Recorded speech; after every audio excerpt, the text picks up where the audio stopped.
The only person who grew faster than me on the biggest writing platform in the world during the pandemic was Barack Obama. So really? Just after Barack Obama? I mean, that's just a crazy stat. the writing started initially, so January 2020, which is now 5 years ago. I then became one of the top writers on the platform, started writing online, and that opens up so many doors. Meet Amardeep, the visionary behind BaeHQ, a powerhouse for British Asian entrepreneurs, investors, and innovators. He's coached founders, interviewed the minds behind Twitter and Netflix, and built a platform for high-growth entrepreneurs. My parents have nothing in their pocket, and they've got to hustle their way up. For both of them, they didn't necessarily grow up in the nicest areas, right? So they had to experience all that racism and all those different issues that so many people face growing up. It puts in perspective how comfortable my life is relative to them. I basically blocked out last year, 2023, because of the grief side of things. I was constantly fighting demons in that element, but that's a crushing amount of pressure to put on myself that I could never live up to. I'm very lucky to have had a dad who believed in me. Can I build a community for people who don't have that? If you're listening to this now and do nothing else from the back of this podcast, just go and tell the people that you care about them. Don't leave things left unsaid.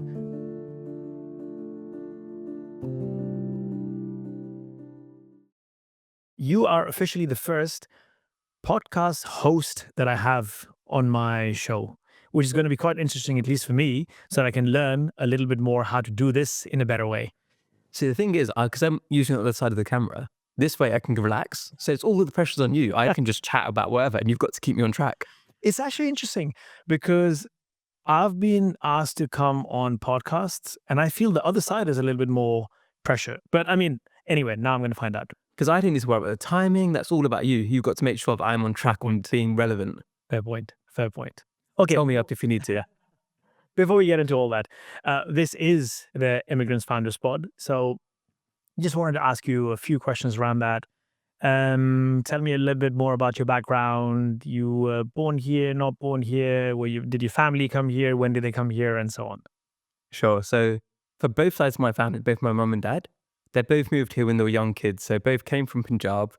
My dad moved here and they were around East London most of the time, but they moved around a lot. And I think the same with my mum as well, because in that time, you obviously come here with the grandparents.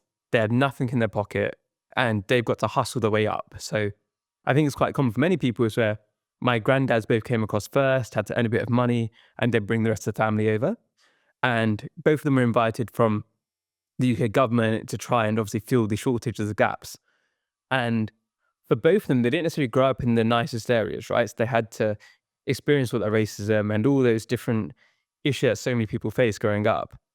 And for both of them, they went to university. They were like first people in their families to be able to go to university here. And off the back of that, built the lives that they did. And then I am the second child from my parents and born here, raised here. But also knowing what they went through and really appreciating that the only reason I can do anything I'm doing today is because of what they went through, especially my grandparents. And they're kind of difficulties they had to experience. I wouldn't be here unless they went through that. And you hear the stories of what they did and how they got through things and way they stood up to power. It puts in perspective how comfortable my life is relative to them.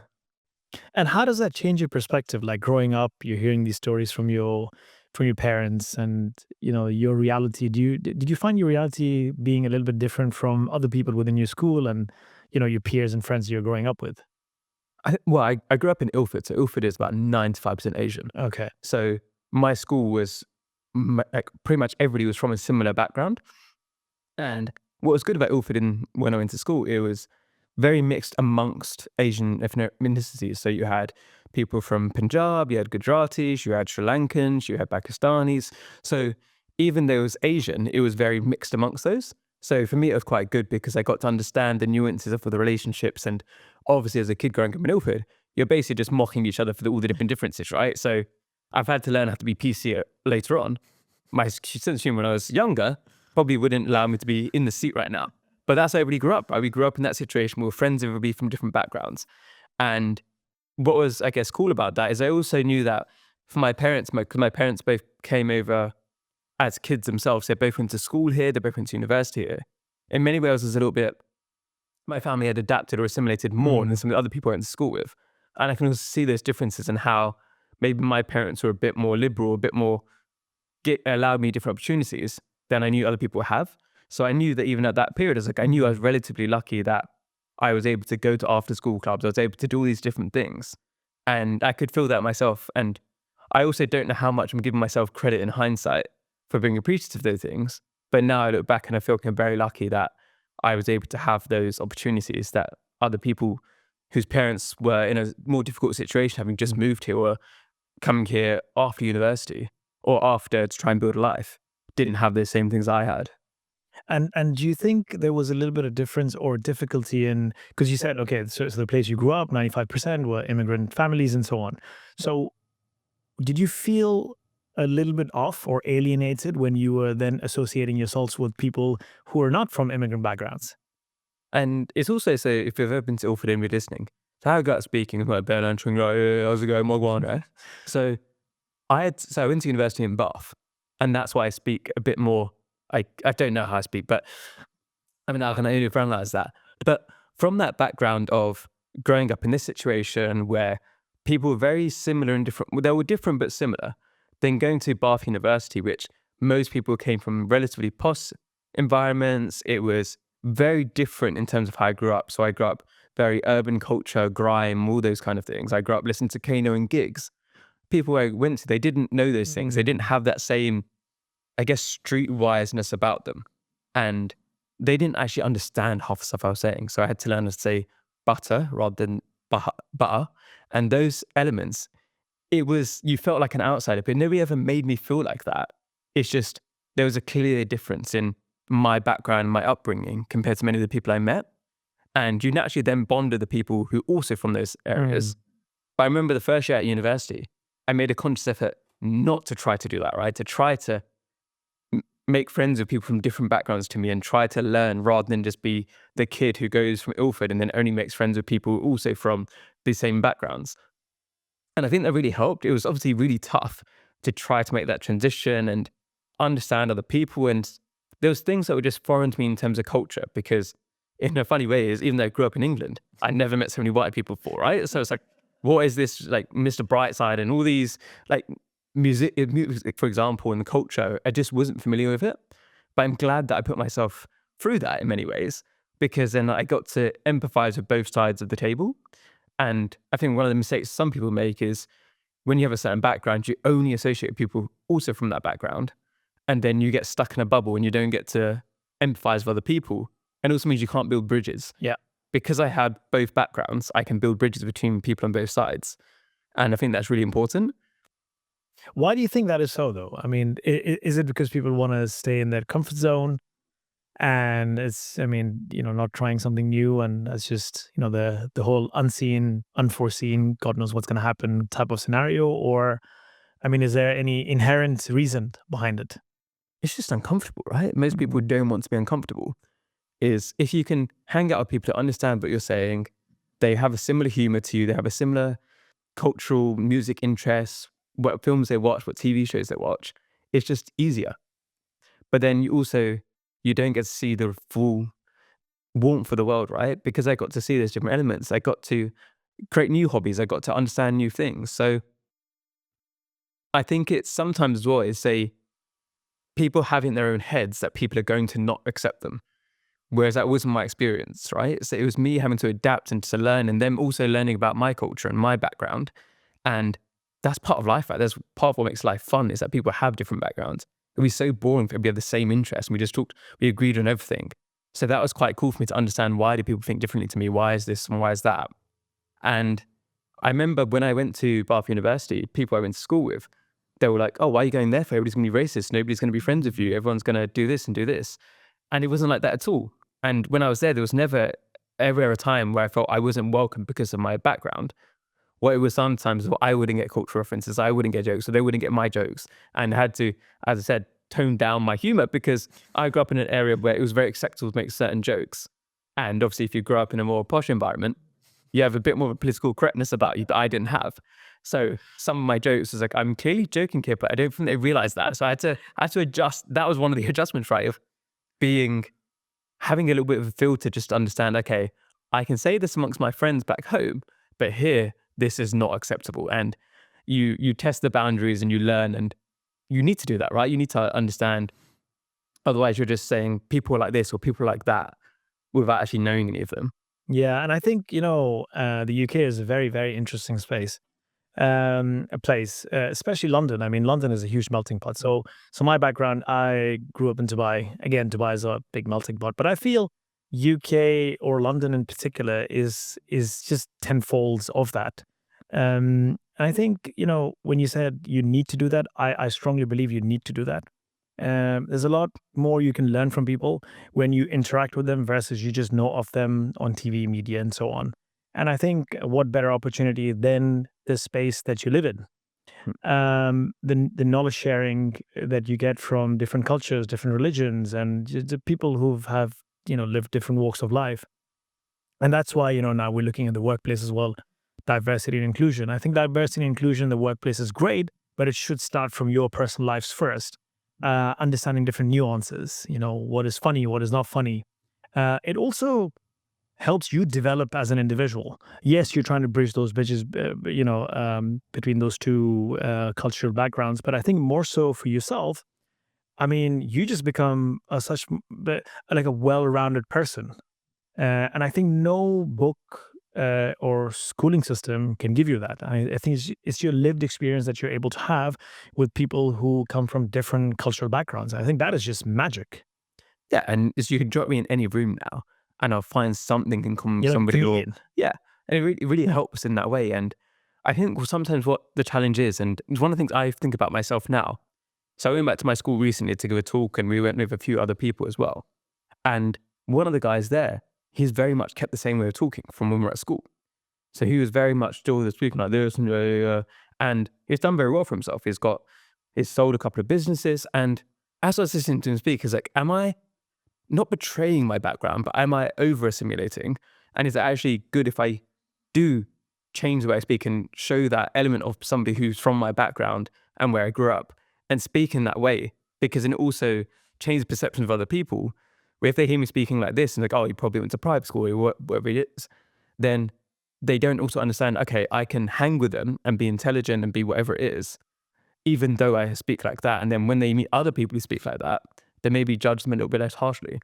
And I'm going a little dilemma myself. Okay, do I try and remove some of that filtering to speak more like how I did growing up and how I would with my homemates?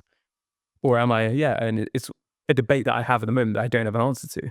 It's interesting, and I can resonate. So I grew up in Dubai, like I said. And I grew up with, Emiratis, so Arabs. And then I was, obviously, I then, taught myself how to learn, speak the language. And then I was eating what they ate and dressed up like them and so on.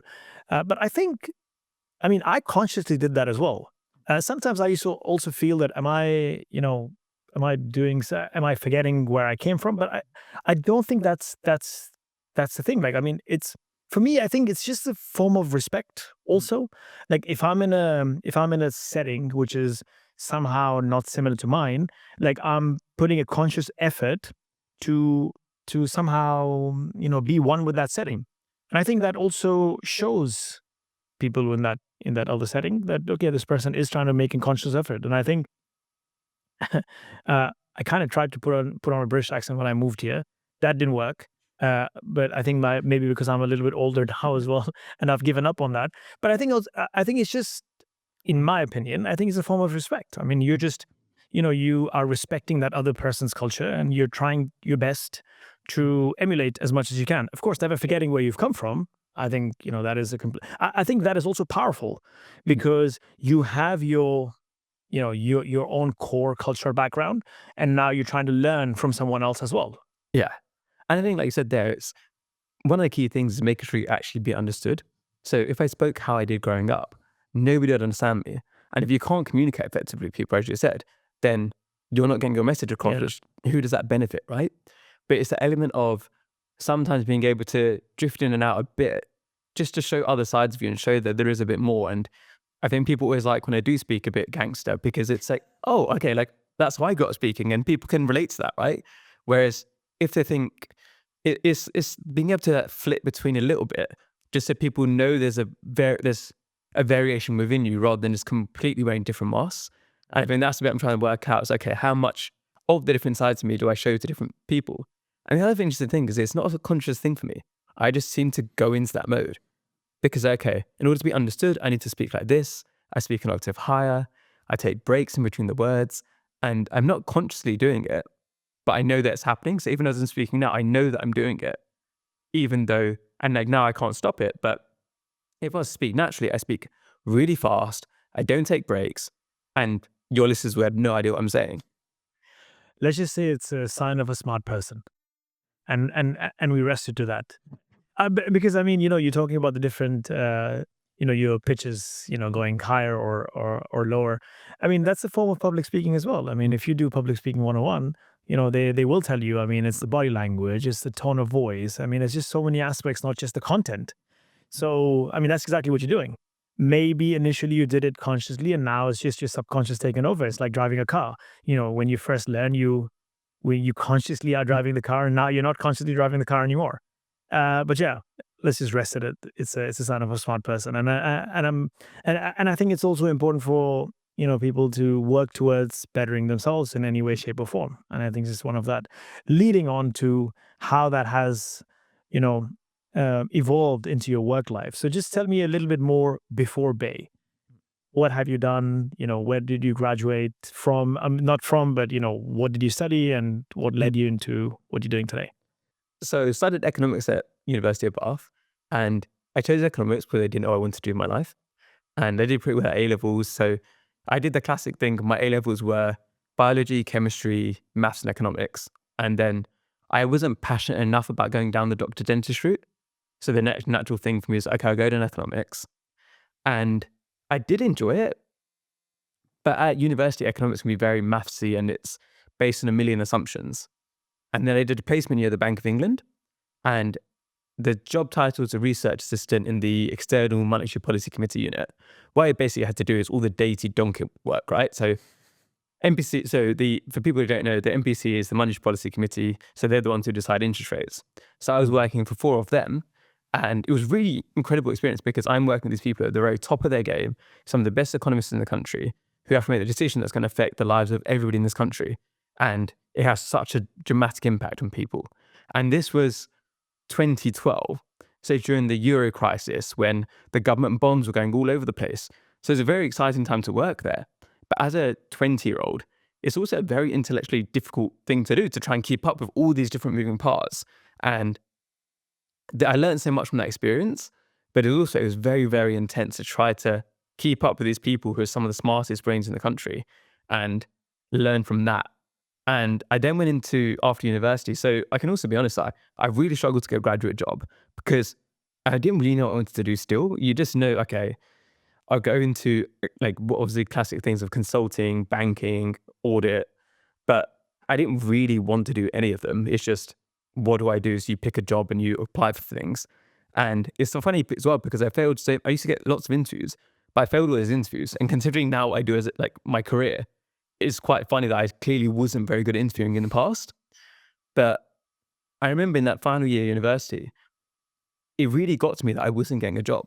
And it's something I can tell in hindsight is that was really affecting me very in my personal identity, that I'm not good enough, I don't know what I'm doing. And that's the thing that really ate me up. But you also can't show that growing up in Ilford and growing up in the environment I did. So I could tell at that point that there was a lot of difficulty I had. Eventually, I did get a job in tech consulting. The job title was more business consulting. So I didn't fully realize what I was getting myself into. And I was there for 7 years. So I did really enjoy parts of it, and it's very project-based. So some projects great, other projects not so great. But I'm also very lucky with that job because I learned so much, where you have to do the switching between clients and different relationships. I learned a lot of the tech side. And by the end, I was just leading projects by myself with huge clients. But I was able to do the whole stack. So I'd talk to the business, get the requirements, do all the design myself, do all the UX myself, then actually build the technical side so I could do all the front end, back end stuff. And then you actually deliver it and you have to deal with the customer feedback and the testing. So from that perspective, it was really good that I got to see that full life cycle. But the challenge I think I had is just, it gets to a level where you start to do the same kind of projects and you stop learning so much and you just, okay, this is not easy, but it's not a challenge that I want to keep getting better and better at. But I had no idea. It's still this whole same thing of I didn't know what I wanted to do. So if you don't know what you want to do, but you know the job you're doing isn't right, you just stay because that's the path of least resistance, right? But I'd always be doing stuff on the side. So I did karate to a high level. I did bunga to a high level. I used to travel a lot. And it's funny now because I don't really travel with what I do anymore. Well, I haven't been to a new country since. I've been to 48 countries before the pandemic, before I got my job. Wow. But why did I do that? Because I want to say exactly have that response of, oh, look at me, I'm so cool that I go traveling, right? And I can tell that in hindsight of, yes, it was fun to travel, but it was also, I wanted to impress people. And I could tell that, as I look back at myself, I knew that's why I was doing it because it was cool to people. People thought I was interesting because tech consulting, CRM consulting, nobody really cares, right? But like, oh yeah, I do this, I do that, right? And it was the wrong reason to do it in many ways. And I think a lot of people still do that. They're living life to impress others rather than what matters to them. So was doing that for a long time. And that's when the writing started initially. So January 2020, which is now 5 years ago, is New Year's resolution. I'll start writing online, new year, new me. And what I was doing at that point is reading a lot of books. And the idea is I read these books and getting my own opinions and not challenging them, whereas, okay, that book disagrees with this book. And my idea behind writing is that clarity of thought. Can I put down what I think on this subject? Can I actually get down something on my own rather than just have all these different information sources and forget them? So the first article I wrote, January 2020, went viral. That then set along this path on all the wheels of motion, where I came from this random New Year's resolution, and that was 5 years ago, to get to where I am now. And obviously the pandemic started in March 2020 in the UK. Lockdown came into place. And because of lockdown, I had way more time to write than I would have done otherwise. I didn't have a commute. I didn't have a social life. So for the next year and a half, about the year and a half, I then continued to write. I didn't have another big hit for another few months, but then I hit this massive purple patch where I then became one of the top writers on the platform. The stat I like to use, and I'm going to use it forever, even though I don't write on Medium anymore, is the only person who grew faster than me on the biggest writing platform in the world during the pandemic was Barack Obama. So, Really? So that opens up a lot of doors. And the challenge is that I didn't do this as a thing of I'm going to quit my job and become a writer. So there was a lot of identity shifting during this process of you go from the good immigrant kid, right? Of okay, you get a good grades, go to good university, you get good grades, you get a good professional job, to now I'm going to go become a writer. It was a weird transition. I couldn't imagine myself as that kind of a person. And what I was very lucky about is that my dad encouraged me to quit my job because he was saying, you're going to be happier, you'll be fine, you'll work it out. He was very nonchalant about it all. And obviously, many people listening are from immigrant backgrounds. You don't expect that, right? You think, okay, your dad's miserable, you should keep the jobs, keep it safe. But because he did that, that's why I'm sitting here. I don't think I would have quit if my dad had told me, don't be an idiot, keep the safe job. That writing stuff is just whatever, you're just lucky, it's not going to go anywhere. And I'm very, very fortunate about that. So left my job in June 2021. So that's 3.5 years ago now. And for that first year, and obviously times were good at this point, right? Because I was basically double earning because during that year, it says, okay, this first year I'm going to experiment. I'm going to try to work 20 hours a week. I was able to do so many random things. And a lot of what I was doing as well was ghostwriting. So ghostwrite a book for somebody, or get book proposal for somebody. I was ghostwriting founders across the world. I started a podcast or 2 podcasts back then as a fun thing on the side, because once writing became my job as opposed to what I did as a side hustle, as making money, there's a lot more pressure on everything you write then. So the original reason I started podcasting was actually to have a new challenge, because like I said, the way I grew up, I was very self-conscious about the way I spoke because people wouldn't understand me sometimes. And even at that age, I was 29, still sometimes I get that people are like, what did you say? Like, I don't understand. And I was very insecure about that. So for me, it was a new challenge. Like, can I have the guts to do this thing? And obviously that's 370 episodes ago. Wow. But I started that. But what I did in that year, I was able to interview founder of Netflix, founder of Twitter. There's all these very high status, cool looking things. And I think even at that point, I was still very much motivated by looking cool or being impressive. And then it started to get to where the BaeHQ started, where the idea basically came about where a lot of my work was American based and it was Silicon Valley, New York. All these people would help me out. They'd all introduce me to other people. In the UK, it just seemed much more closed off. I didn't want to go to a random startup event because if I don't know anybody, I'm going to be the weirdo. And it was still that element of me that I just didn't have that confidence to go and walk into a new event and try to make friends. I was very uncomfortable with that, and I didn't know how to get involved. And my co-founder, so I met him where me and his wife, we used to be in the same bungalow team about 10 years ago. And that's how we knew each other. And then we kind of started chatting, and he was a venture capitalist. So it was like, okay, I've got this media background, this presence sort of entrepreneurship now. You are a venture capitalist, so let's try and put this together.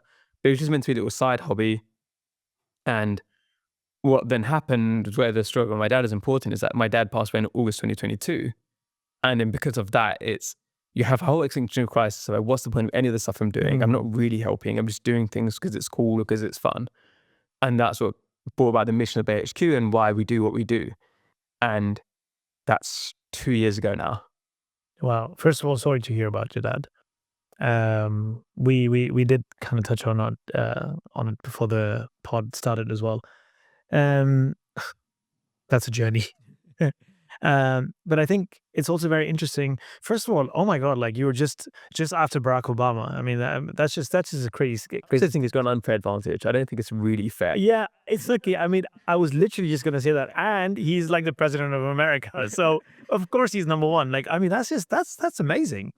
From something that you just thought of writing, and then bam, I mean, how does one become so good? I mean, was there a methodology behind the madness, or? It was interesting. The first article I wrote went viral. There's comments in like, "Oh, I love your writing voice. How did you find it?" It's like, "Oh, I just wrote something, right?" It's like, but so people asking me, and that's the important bit. Is where I had 5 fallow months, right, where those articles I wrote after that didn't do so well, and that was really important from a learning perspective. I had this one that did well, and there's a huge amount of fluke and luck about that, right? And I think a lot of people say, was what I said about the universe decided, like, it's a complete fluke. I don't know how that happened. But because that first one did well, it then made me believe that I could do something. So then once you practice, I don't want to be a one-hit wonder, right? So okay, I need to learn, I need to improve. And one of the things I did during the pandemic or the early stages of the lockdown is started joining Facebook groups for writers. I started contributing, I started helping where I could. And I had this weird thing where I then became moderator of one of these Facebook groups about writing. And I'm starting to give other people feedback. And I started to learn a lot from that. Because when reading other people's work and giving them feedback, you start to realize, okay, this is really boring or this doesn't make sense. I said, wait, am I doing my own writing? Got it. And over time, I then had another couple of hits and joined like one of the mastermind groups where, again, it was a complete fluke that a bunch of people who were high up in Medium. So of the top 50 writers or so out of 400,000 writers, where a couple of them got to know me, and then they also saw that I was trying to help others. Even though I didn't know what I was doing myself, they could see that I was trying to pay it forward. And those people then contacted me, and then I had calls with them. And I was able to get into this mastermind of the top 50 writers on the platform. And then again, I was starting to edit their work. So I was giving them feedback on their drafts. And one of the people then decided, okay, he's pretty good at this. I gave me the opportunity to be the editor of the main entrepreneurs publication. And again, that then lit a fire under it, right? Because now I had to look at hundreds of articles a week and decide the best 30 or so articles.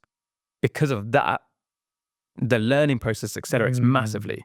So by helping other people, I got much better as a writer. And that kind of cascaded over time. So there's so many things I learned in that process. But the interesting thing is I had a freedom at the beginning where I didn't expect it to do well. I didn't think anybody would care.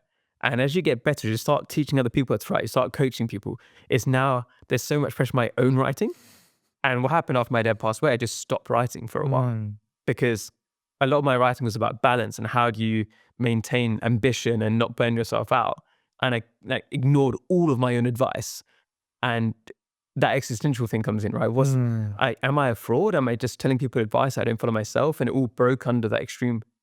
And now, like last year, this year, 2024, I was like writing on LinkedIn every day. So I started writing muscle up again, which is a big thing for me because I basically just catastrophically lost confidence in my own ability after my dad passed on that side. And then now I'm like ghostwriting a book for somebody. I'm starting that writing process again and starting to enjoy it again, which is a big thing. But in terms of getting good, a huge amount of it was just editing other people and learning from what I didn't enjoy there and being very strategic about it and enjoying the craft, right? It's all about in public speaking, where you're talking up and down, I'm using my hands, I'm doing all these different things. And it's the sentence structure. You want short, long, and how do you create a rhythm through the piece? And that craftsmanship element of it became really enjoyable for me. And I think that comes from my background in terms of karate and the body mechanics and how do you work up this with dancing. And I think that's just the way my brain has been wired, or what I've been enjoying for a long time, is breaking that down, understanding those elements. Yeah, I mean, it's interesting how everything is interconnected. But also, I mean, the reason I asked you about writing is because, especially LinkedIn. I mean, we met each other on LinkedIn. I think LinkedIn has evolved drastically in the last 12 months, 24 months, and the importance of writing from a not just a B2B perspective, but just in general. I mean, you're building connections and you're earning money and lively. A lot of people's full-time livelihood is through LinkedIn today, and it starts from writing. How do you articulate, that your story, and how do you become, that storytelling piece, and how are you able to convey and not convey a message in a particular way? But it really comes from doing. Yeah. So you've done it so many times over and over again. I think you were also, I want to say fortunate, but maybe not fortunate. I think you've also somehow weaved yourself into the position that you were in, where you were then given so much opportunity to, okay, write this and then review that and then just do it on a 10x scale. And then obviously you're just able to hone your skills. I think the great thing with LinkedIn is what's really interesting is that there's lots of people doing different things to grow in different ways. Mhm. And a key thing I think when we listen to, if they want to go into the LinkedIn space, is understanding why you're doing it. Yeah. And it comes back to, it's like you can gain followers easily. It's very easy to gain followers by spreading misinformation or doing different hooks or being controversial. But it's about like, why are you doing it? And if you do something with like that and you do it consistently and you show authenticity in that way, I think that's what really builds it up. To say, for example, on LinkedIn, my following's not massive, right? It's like 8,000. But the amount of people who recognize me and know my stories when they see me, that's the important bit. It's that they feel like they get a good sense of the type of person I am. And that opens up so many doors. So I think it's the element of understanding the difference between growth at all costs versus deeper relationships with people who actually care and they like you. And it's weird parasocial relationships which come about from it, but it's good fun. Yeah, I mean, definitely, because it's that one-sided relationship that you're building with that individual, even if you've never spoken to that person, right? And it's also interesting, it's not just the amounts of likes or comments that you get on a particular post, it's the impressions. I mean, people are not commenting or engaging with your post, but they're always watching. I think that's so interesting. And again, it's also about building a community versus an audience. So yeah, you can. Sure, maybe these vanity numbers are also important, I guess, because subconsciously we just feel that, 8,000 versus 80,000, I don't know, maybe this is a better person or much more knowledgeable or that much better thought leader in the space. Yeah, but the reality is, at the end of the day, what is your objective? I think that objective is also super important. You want to build a community because off the back of the community, you want to get something out of that community. It's not just limited to revenue, but for you to have an impact, you really need to have a community. Yes, you have all these followers, but what sort of an impact are you really having on these people as well? Because if you look at the algorithms, yes, you've got all these followers, but not every follower is also seeing your post that you post every single day. Yeah. There's a lot of, I think that why is important. The objective is important. Yeah, and it's, say for example, me, I'm essentially the lead magnet for BaeHQ, right? Is that people see me, they see what I'm doing, they then check out events. And like I said, it comes to that community element of, it's one thing if you follow me, but it's because you follow me, are you more likely to go into an event? Because you're basically sending out a message that this is what I stand for. People are going to come to the events, are also likely to share those same values and the same ways of thinking about the world. And that means that you're more likely to find a tribe of people that you like at our events. Whereas if you're being very controversial, you might get more views. But then if you host an event, are people going to turn up? And I think that's one of the big things where I say about community is like, do people actually turn up? Do people offer to help because they just like what you're doing? And those elements are actually more important than just sheer numbers. And when they're really interested about LinkedIn, so say a lot of my content about entrepreneurship, right? If you've got a job, you're not going to like stuff about entrepreneurship on LinkedIn. Yeah. You might read it, but if you like it, you're showing your boss that you're following, and it's kind of those interesting dynamics where I get a lot of people who might DM me being like, I love your stuff, but they won't like it because that shows other people. And that's one of the things, like I said, where people, they negate that part of it. Yeah, it's quite important. There's a lot of people seeing those stories and building a relationship with you. Even if you can't see it, those lurkers, are the majority. Correct. Because like before I was doing this, I wouldn't comment on random people's stuff on LinkedIn because that's not the kind of person I was. Now I do it because it's part of my brand and what I'm doing. But yeah, it's very easy to forget about those lurkers and the importance of the lurkers. And also the reason why they're lurkers. That's an actually very interesting spin on it, because I never thought about it from this perspective. Yeah, I don't want to comment on this particular post because what is my boss or my peers going to think? Like, why am I commenting on this post? I will follow you. I will keep on resonating and learning from you, and hopefully one day join your event or whatever. But I will not engage because I don't want to come out of. Oh, that's so interesting. That's One is job about that. So if we That's post, so true. we post jobs on the LinkedIn. Yeah. The amount of impressions it gets really high, but very few people actually like it. Interesting. Because if you're in a current job and you're liking a picture about jobs, that really makes sense. That really makes sense. I mean, I'm a prime example from the followers in the audience versus community. So obviously we're here on the spot because of LinkedIn, and I really didn't care about the number of followers that you have. I really resonated with you for two main factors. One is because of your podcast experience. I'm like, okay, what can I learn from you? Second is also your community experience, because I'm like, okay, I also have an aspiration of building a community. What can I learn from you from that perspective? And then you also have a community which I'm interested in. So I'm like, okay, how can I join this community now? What events are you throwing tomorrow that I can also join and then eventually become a customer? So, I mean, it's just one of those. You could have 200,000 followers, but then if you're just posting cheat sheets, then you've lost me, Yeah, and that's the interesting thing, because I can look at it. I have the same, you have the envy sometimes. I see some people posting, just like reposting other people's stuff, and they're growing really quickly. I'm like, that's just the cheating. Like, it's so easy to do that, but it works. But at the same time, what's their relationship would they have with those people compared to the relationship they have with me? Correct. So for example, I posted today, and one thing I do is I write all of the posts on the day. So for me, it's that challenge each morning. It's like a Sudoku puzzle in the morning, right? I'm coming on the train in the morning. Okay, what am I going to post about today? And I could make it way easier for myself, but I'm doing it to make it fun and more enjoyable. And I guess it's keeping me on my toes, right? But the post I did today was about how all the stupid stuff I've done in the last year. So for example, I ordered a pizza to the wrong house, and I went to an event with my jumper inside out. There's so many stupid things I do. And it's so easy when you follow someone on social media to put on a pedestal. And what I want to do, and I do it quite a lot, is being that self-deprecating side of myself, because I don't want you to put me on a pedestal because I can't live up to that. And I guess if you've ever had somebody come up to you, follows you on LinkedIn, being in real life, it's a weird fandom thing. Like, I don't want you to be my fan. Like, just treat me like a normal person, right? Yeah, no, absolutely. That is a lot of pressure, by the way. You're writing on the day. I don't know why you're doing this to yourself, because I tried that as well. It's like, oh my God. And then I'm just stressed. Oh, there's a meeting going to start. Oh shit. But if I don't post now, then I've lost that window of posting as well. And I'm like, oh shit, I have to post it. But it's just too much stress. I'm just thinking about that stress now.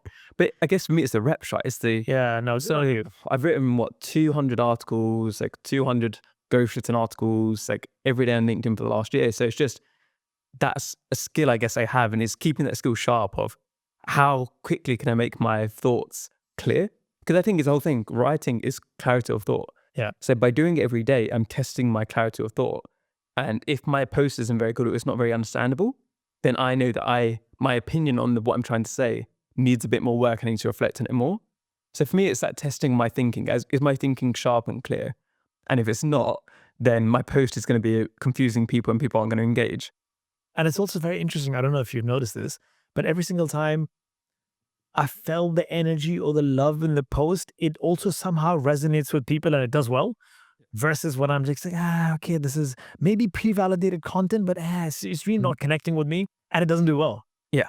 It's just crazy. And it's also sometimes I feel like I've got a really good idea, and then when I write about it and nobody really engages, I look at it as like, I haven't explained that well at all. Yeah. But it's good because it is.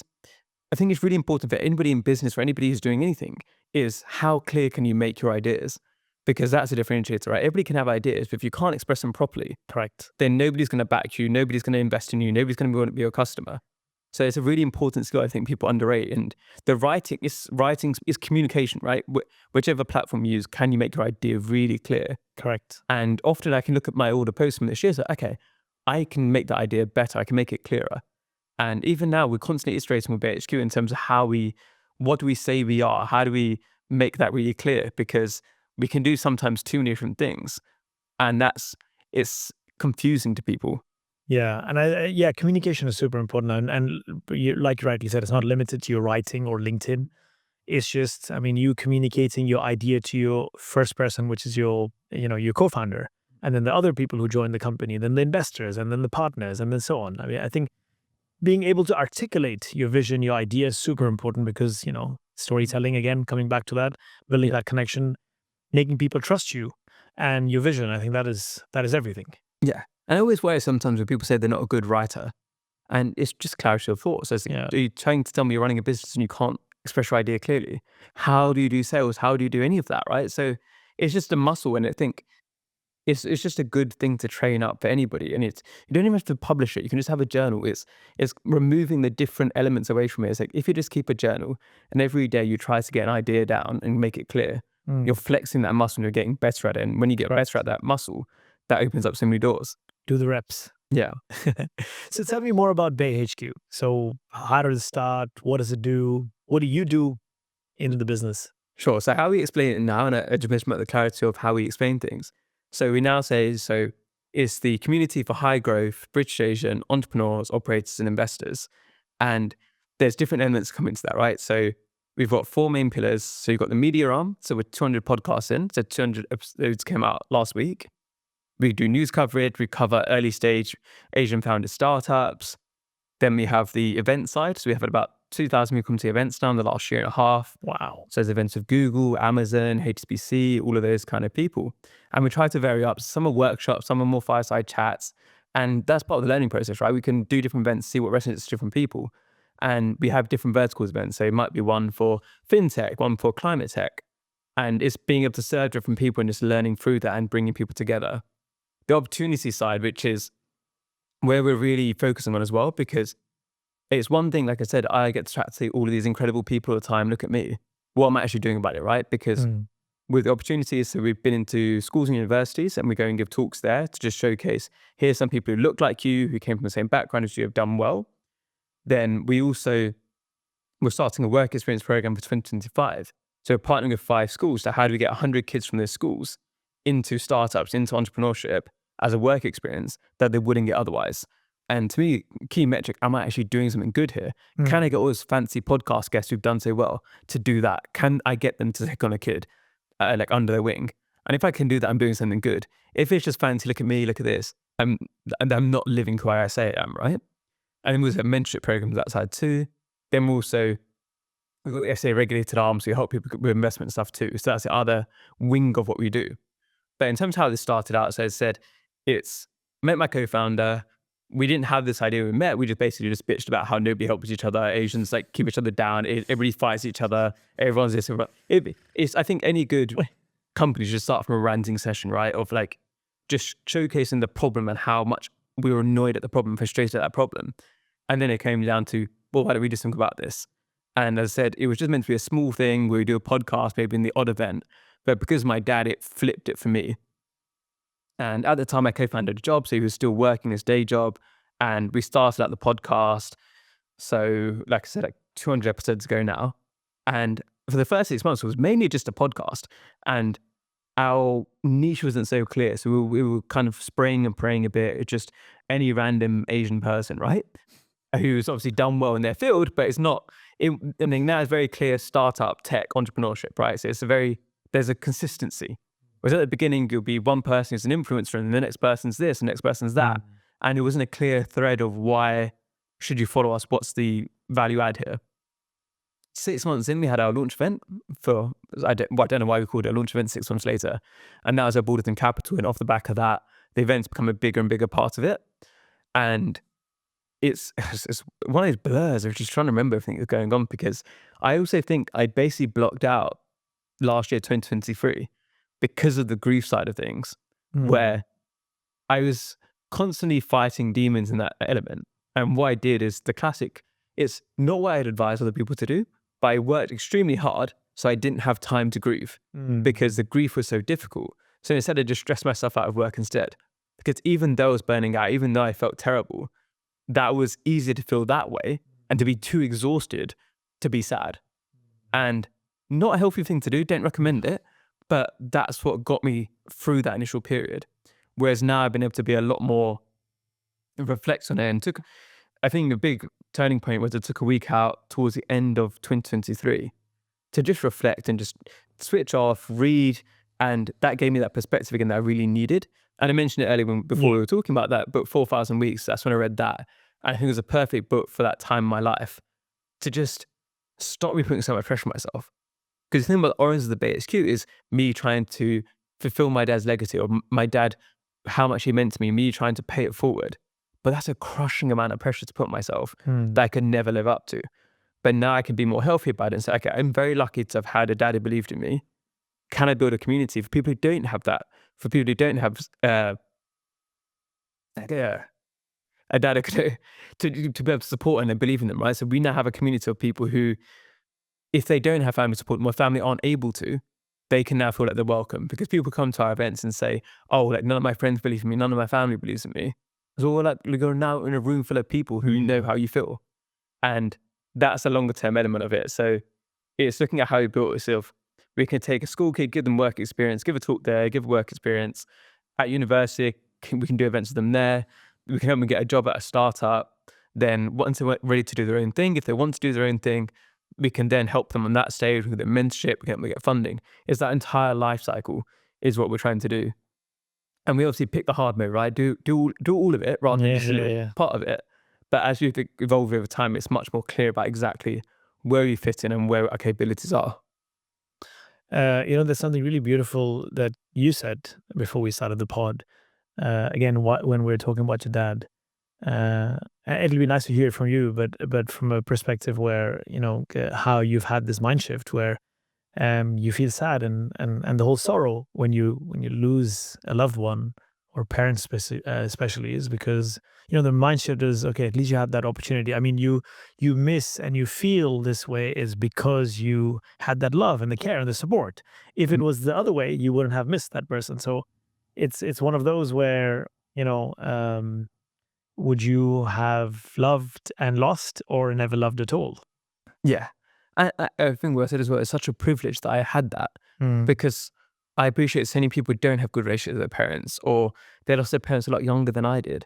So I can harp on and be a victim about how I lost my dad when I did, and obviously it sucks, and I can say it's maturely now, but obviously there's so much pain I went through in the last couple of years to get to where I am today. But I guess what I always say to people is, if they're going through it right now, is in that initial period, you've just got to survive. But then you've got to try and reflect on the reason it hurts you so much is because you're so lucky to have somebody who cared about you so much. And if you can try and be that person for other people, and often for some people, it's not their parent, it could be anybody, it could be somebody in their family, it could be a friend, whoever it is. The fact that you have those relationships is something to really cherish. And I always say to people as well, I'm very lucky because my dad was sick, so I had the conversations with him. I had the conversation about how much he meant to me, how much I appreciated him. Have that conversation. Don't wait, because you never know what's going to come around the door. Don't wait to have that conversation. So if you're listening to this now and do nothing else from back his podcast, just go and tell the people that you care about them. Don't leave things left unsaid, because who knows what's going to happen, right? For my dad, it was COVID. He was meant to come out of it. The day he was meant to come out of hospital, he picked up pneumonia, and a couple of days later, he passed away. So we had in our heads, yes, it's an hospital, it's going to come out. So it's still flipped, but I was able to have that conversation. And if nothing, especially if, let's say, immigrant families, right? It's the classic thing, especially the people who came over and had to experience the difficulties, they can be often quite stoic, right? And it's a different maybe mindset to people who've grown up today, and the more, I guess, liberated mindset to be able to talk about mental health, be able to talk about these different elements. Sometimes some people aren't comfortable to have this conversation with their parents, but just have it. What's the worst that's going to happen, right? There's better to tell somebody you care about them, and if you lose them, you've had that conversation, than to live with that regret. And I'm so lucky I don't have that regret. Yeah, life is too short, and that's really beautiful and empowering. And I think it's even more beautiful that how that's led to the community that you're trying to build now, because perhaps if it wasn't for that, you wouldn't have doubled down on what you're doing today. Somehow, in your own way, paying it forward. Yeah, and I always think about this as well, because I do now I'm out of that compulsion period, right? Because I think at the beginning I was compelled to it. I didn't have a choice. It was the only way I could deal with my emotions.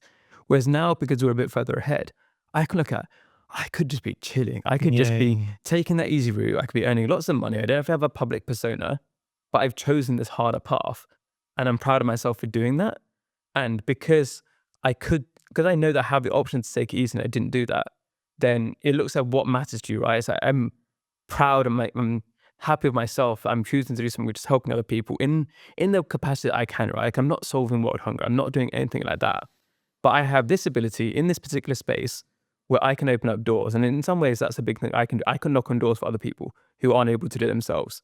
And if I can open up those doors for other people, then I'm doing something good. And it doesn't have to be, we talked about this earlier as well before the recording, about the legacy element of it. It's just, I don't need to leave a legacy. Yeah. It doesn't need to be about me. It's just, am I trying to do something which makes me feel good, that I'm helping, and that ripples on to other people? Because at the end of the day, and I think about this as well, so anybody who's into football, right? It's Alex Ferguson. Yeah. So supposedly one of the best managers of all time.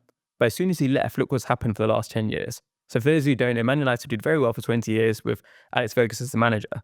But as soon as he left, it's kind of crumbled because they didn't set up that succession properly. They didn't have the systems under play. And I think that's a key thing for the BaeHQ of what I'm building, is that if this doesn't survive, if I'm out of it, I've messed up. I've made it about myself, I've made it about my ego. It's a community, not a cult. And at the beginning, in order to get it to go faster, it's personal brand. It's about me. It's putting my face out there. But as it gets further, so I've given it a 5-year time. So we're 2 years in. By 5 years' time, it should be able to have another CEO. Yeah. And everything can work and it can still make the same impact. And in 20 years' time, 30 years' time, it should be that nobody even remembers they built it. Because if you think about, say, cancer research or something like that, that's the kind of idea I have, is that nobody remembers who did that. But that's not important because you care about the impact it's making. So in 30 years' time, if people can, the bridges are made and people can go to that community and feel like they belong and have the support, it doesn't matter if they remember me. And if it matters about remembering me, I'm doing it for the wrong reasons. I'm doing it for my own ego, not for the actual impact. I love that. As founders, we all want to change the world. I think really it's all about how can you change your world and the 5 people around you. And hopefully, you're doing that with many more people, not just 5. I think that's really beautiful to have that strategy in terms of like an exit strategy. But the exit strategy is, how can you have this baby that you build lives on? I think something which a lot of business owners don't think about, right, is that even with the amount of stress I go through what I'm doing, right, say for being public eye, I don't want to be in the public eye for the rest of my life. It is stressful, it's weird, and it's like, it's not something I am natural. Like, I'm an introvert when I was growing up, right? I didn't have the confidence. I was very much like hunching over myself. To be able to hand it over to somebody else and they can carry on that torch, right? Because it's people at different phases of their lives. I think that's something some people think about too. It's like they think about getting a purpose of their life or a meaning of their life. And it's like, that can change over time. Correct. You don't need to be the same person today as you are going to be in 10 years' time. You can have something that's really meaningful to you now, but you can change, you can adapt your life circumstance. You might have kids, you might have sick parents, all these different things that come into play. And you've got to be able to think about, if you're running a business, how do I eventually make this so that it can live on without me? Because then you can make something which really stands on its own 2 feet. And that's so much more important, because what about if, like, you never know what's going to happen in life and you don't want your hard work to go to waste because you've made it so dependent on you that the company's messed up if you go. I love that. I mean, I don't know how many people listening, are aspiring to build a community, but I know I am, and you've definitely inspired me. Going through, hardships, what's on your mind now? What's Bae going through, coming towards the end of the year? So there's so much different things. So it's closing the different partnerships for next year is a big thing. And like, we have like different news where you think it's going to go ahead and doesn't quite go ahead, and you've got to adapt. But it's also what we're now in a position of, and it's really strange for us, is that we have so much goodwill. And to me, the pressure is I need to deliver on that goodwill. It's one thing to create the demand, but now a lot of our focus is how do we actually make sure all these things happen? If we've got a mentorship scheme that's going to launch in January, right? So the second cohort, we've got the people matched up. We need to make that really valuable to them. I need to make sure I deliver. And I think that's the different elements I'm looking at. Is we mentioned about my role. I think my role is going to go more towards, I'm the lead magnet. I'm the one getting people in the door. And then we were able to hire people to do the delivery. Because I think it's looking at, I can't be everywhere all at once. My co-founder's obviously huge element of that side of things. And it could be a case of, I step away from some of the business decisions, but my job is to get the rooms full and to get people to come to the community and believe in the community. And that fulfills everything else, right? If we have a large community, then we can do the partnerships. If we have a large community, then we can get rooms full. If we're going to attract the right people because of what I'm doing, that is my role. It should be. And at the same time, I think one of the hardest elements of what I do, right, and as any founder, is stepping away from certain parts of it. Because what I really enjoy is the starting up a new project. But I don't really like maintaining it. But it's like, okay, how are we going to go about this? How should we make this really fun? But it's being able to hand over. And we've hired a founder associate recently, and she's doing a great job. So like, shout out to Ash as well. And taking that initiative, taking that common sense, and just trusting people to have that common sense of it doesn't need me to look over every little bit. But I think that's a big thing for us next year is how do we take this away from our baby to really serving the community through different people and being able to have multiple heads of this in different areas where, like I said, like I'm focused on one particular stream and I know and I trust that the other bits are going to get done to really make this go forwards. But so many different things going on. And I think the school element for me is like a really exciting and also a really nervous thing, right? Because we can make such a difference in these kids' lives and that's a responsibility. And I also think about that. A lot of my life now is I'm doing it out of a duty and a responsibility rather than just what I do for fun. Because I mentioned, if I was just having fun, I'd have naps and cookies all the time, right? That is my idea of like have a nap, play football, whatever. This is about doing it out of a sense of responsibility. And I'm the boss, but I'm also working for BaeHQ because I need to serve that mission. Otherwise I'm a fraud, right? If I don't actually believe in what I'm doing and I'm just doing it for whatever, I have a responsibility and a duty that comes with the level of power and influence I have. And a huge part of 2025 is living up to that and making sure I deliver. But also, as I'm very open about it, when I make mistakes, I own up to my mistakes and trying not to lose that. And it's fun, it's chaos, but it's the chaos I chose. Yeah. And I think it's also, asking yourself, what do you really want out of this? And if you're thinking about scalability and growth, and you rightly said your 5-year plan hopefully lives on 5 years, 10 years, 20 years, 30 years, you can't scale you. And it's very important to understand that reality of life. Like you just have that limitation that you only have more or less, 12 productive hours in a day. You also have to sleep and eat and God knows everything else. So the only way to scale you is by trusting other people. I think that's super important.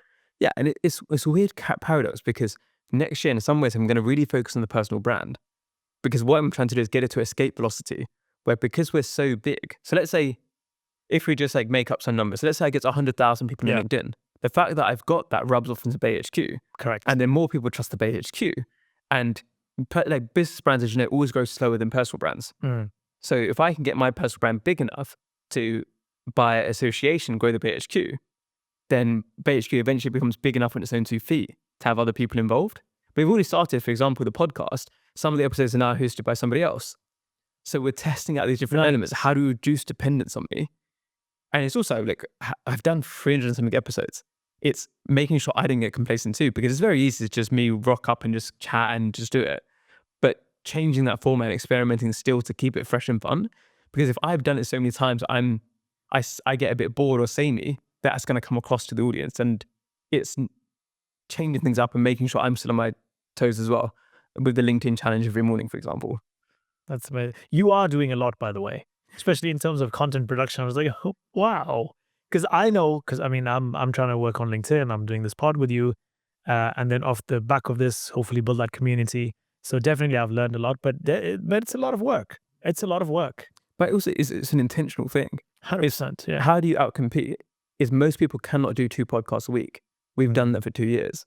Wow. So it's a very intentional thing of like, okay, everyone's got a podcast, cool. How do you outcompete? What's our different factors that I can do that other people can't do? And obviously when I started the BaeHQ podcast, where, hey, would you like to come on the podcast? Means to over 100 people, including the founders and Netflix and Twitter. Doesn't matter how big your ego is. Yeah, the fact that I've interviewed people like that makes you curious. So that's like unfair advantages that I have to be able to do that quicker. And there's a lot of stress because the first, say, 50 episodes of BaeHQ, I was editing it myself. So I know how the entire process works. Now there's a team that do it. But there is a huge amount of behind the scenes stuff. So whenever somebody starts a podcast, as you know now, is everyone's like, oh, I'd love to start a podcast. Do you really? Yeah, are you sure? Like, it's a lot of work.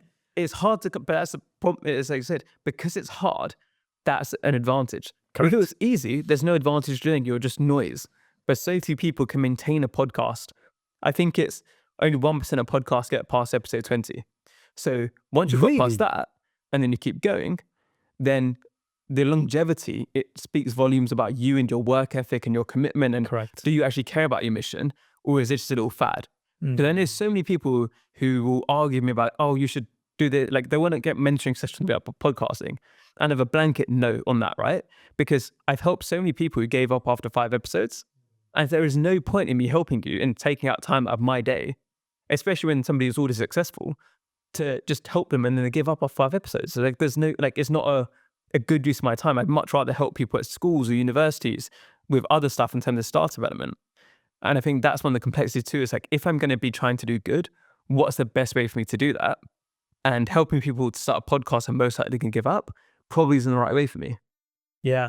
I think one advice on that, this is my 3rd time, by the way. Yeah. So this third time I'm trying to do a podcast as well. The first 2 times I failed. Again, it was one of those. I've got a full-time job. Oh my God, this has now become another full-time job on top of my full-time job. So this time around, I'm like, okay, so do I really want to do this? Because, social media easily romanticizes the startup world, podcasting and personal brand and everything else, but it's hard work. So, being cognizant of that fact that it's hard work, do I really want to do this? So I'm like, okay, if I really want to do this, first, it's not going to be virtual. I'm going to make it in person. On top of that, I'm going to add so much more pressure on myself, get my own studio, and like just double down on everything. Because now I have no way out. I'm like, oh shit, like I have to sit in the seat and I have to deliver, So I think it's one of those as well, because you spoke about just pressurizing yourself, just doing it. I think somehow it just works for me. Like, this is just working for me. Like, I just had to show up today. If this was virtual and if I didn't have so much pressure on me, I would also maybe just delay it, because now it's also end of the year for us. We're closing budgets and whatever, keeping one eye on 2025. Okay, you know what? December, let's not do anything. I could have easily done that. But here we are, Yeah. So I think it's one of those, depending on what situation you're in, obviously, because you also spoke about, maybe some successful people, some other CEOs who want to start and do it. I think my advice would be, if you do have the means and the resources, oh my God, like, put that pressure on you. Yeah. Because that comes with accountability, and you just have to show up, and again, getting those reps in. I'm like absolutely fascinated, by the way. You've got like the CEO of Netflix, and I mean, those are like big names. How? So it comes to the medium background, right? Because remember, I had this massive presence, and I was also editor of the main entrepreneurs publication. So we had a 50,000, 60,000 newsletter of all entrepreneurs. So I'm trying to remember who came first. I think it was Mark Randolph of Netflix who came first, and they reached out to us. Really? Because we had a big platform. Wow. So they were, his book just come out, That Will Never Work, great book. And they were trying to promote it. And then I was able to get in there, because I could say, okay, we've got 50,000 entrepreneurs in our audience. And it was more than that. We're getting about a couple of million views a month in terms of reading and articles. And obviously people who are Medium, they read. Yeah. So it's a natural thing. If you're trying to promote a book, then talk to an audience who are based on reading, right?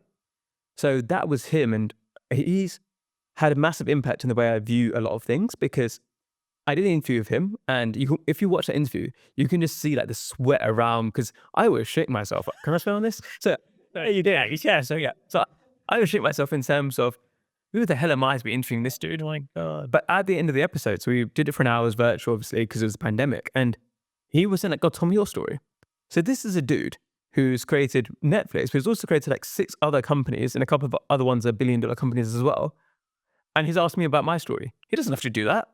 And then the way he was with me and how kind he was, it makes me realize, when I talk to a lot of people in the UK or different places, if you're going to be rude to me, I don't care how big you think you are. A guy like the founder of Netflix, and it's not that you have to give me time, but you just don't have to be rude, right? You can just be friendly, and it doesn't hurt that much. And sometimes people think they get to a certain level, they're too big for it. Actually, you're not, right? And it's very different, I think, if it's emails, for example, and cold messaging, versus if I'm sat in front of you and we're having a conversation, I don't need to be rude to you. There's no reason to be. And with Twitter founder, so it's Ev Williams. So Ev Williams is a guy who first founded Blogger, so he invented the word blog. Then he founded Twitter. And then there's lots of drama with Jack Dorsey. They kicked each other out and all this drama. And then he founded Medium. So the reason why I was able to get him is because he founded Medium. So I'm one of the fastest growing writers in his platform. I was the first writer to give a talk at the Medium All Hands. So they're obviously asking me questions in front of like everybody who works in Medium. And then they're like, oh, is there anything we can help you with? And obviously I know everyone's on the call, right? Because he did the instructions. So like, oh, it would be great to get you on our podcast. So I asked him in front of his entire workforce. He couldn't say no, right? So after a couple of months, then that happened. And again, Ev is really interesting as a character. Again, same thing, incredibly nice after the podcast. But to speak to somebody at that level, let's say, is like worth several billion, but there's a melancholy about it. And if you watch it into it, it's really interesting because he has some level of regret about what he's built and have I actually changed the world for good?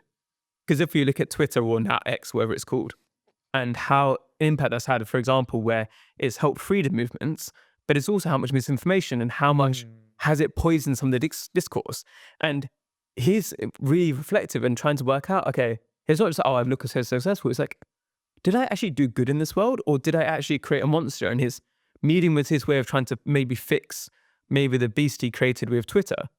And it's just really interesting to see that dynamic. And with both of them as well, they had regrets. So with Ev, he talked about he worked so hard his entire life and now he's got all these billions, but he's got loads of health problems because he didn't look after himself when he was younger. And his questions is, was me working that hard, was it worth it? And same thing with Mark Randolph, he talked about how he missed a lot of his kids growing up. And now he really prioritizes spending that time with them. And same thing, okay, cool, I changed the world of Netflix and these things, but was it worth it? What was really important? And the challenge is everybody listening to this and like, yeah, but they can say that because they're billionaires. And then it's almost that thing of you know this advice, but you're going to ignore it. And then when you get to that point, you're going to look back, actually, was it worth it? Maybe I should have spent more time with my family. Maybe, and it's a weird thing psychologically to try and deal with. And I think a huge element of why I'm the way I am is because I've been able to see so many people who are way further ahead than me. And in a way, sometimes I act like somebody's more successful than I am because I've had these experiences of talking to these people and what their problems are and their insecurities are.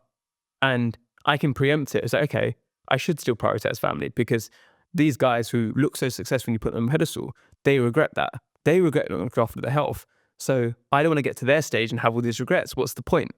So very, very privileged to talk to those people. And hopefully the way I do my own messaging is taking those lessons into account and trying to help other people.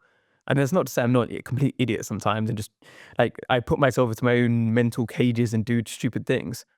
But as I zoom out, I get to have that introspection again and hopefully come out somewhat mature and somewhat useful.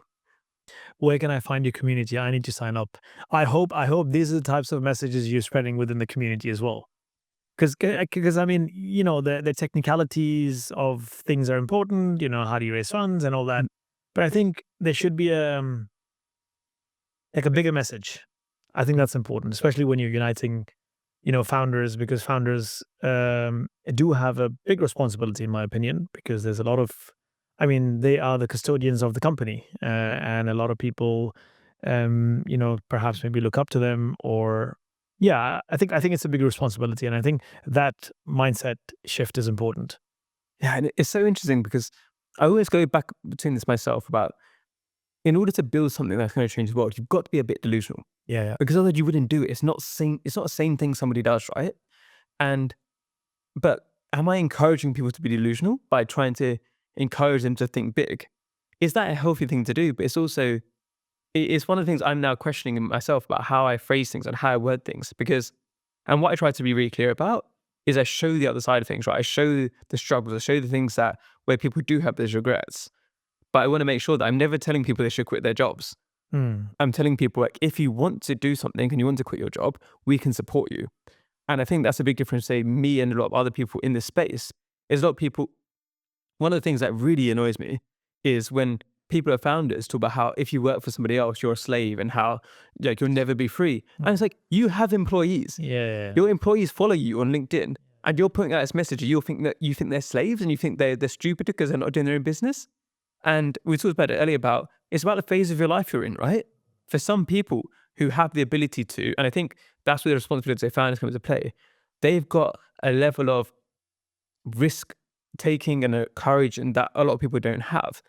That's a responsibility to make sure that they're using that in the correct way and safeguarding those people who don't. And if you don't have that ability to quit and create your own job, look at somebody like Charlie Munger and what he's been able to do as a right-hand person for somebody at the top.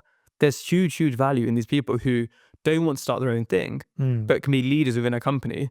And even if you're not a leader, even if you can do some things that make other people's lives easier, you've got value. And I think that's such a damaging message sometimes I think entrepreneurs can sometimes send across, which I try to be really careful about putting on our platform, is it doesn't matter what you choose to do, as long as you're doing it for what you care about and you're trying to treat people in the right way and trying to do things positively, right? If you're trying to screw people at money, yeah, like I don't like you, you're not part of our community, right? But if being a founder isn't suited to you, that's fine. Yeah. If it is suited to you, that's fine too. But as we know with so many people, being a founder, sometimes you realize it's not the right thing for you, but you can learn so much through that process. And that's the thing. If you have the security, then being a founder could be a great learning experience for you. But you've also got to be really careful about tying up your entire identity in it. Because I know so many people whose businesses have failed and just the spiral that sends them into. And being able to unpick that is really important. It's something I'm working on, right? It's like, I can't be BaeHQ. I've got to have a life.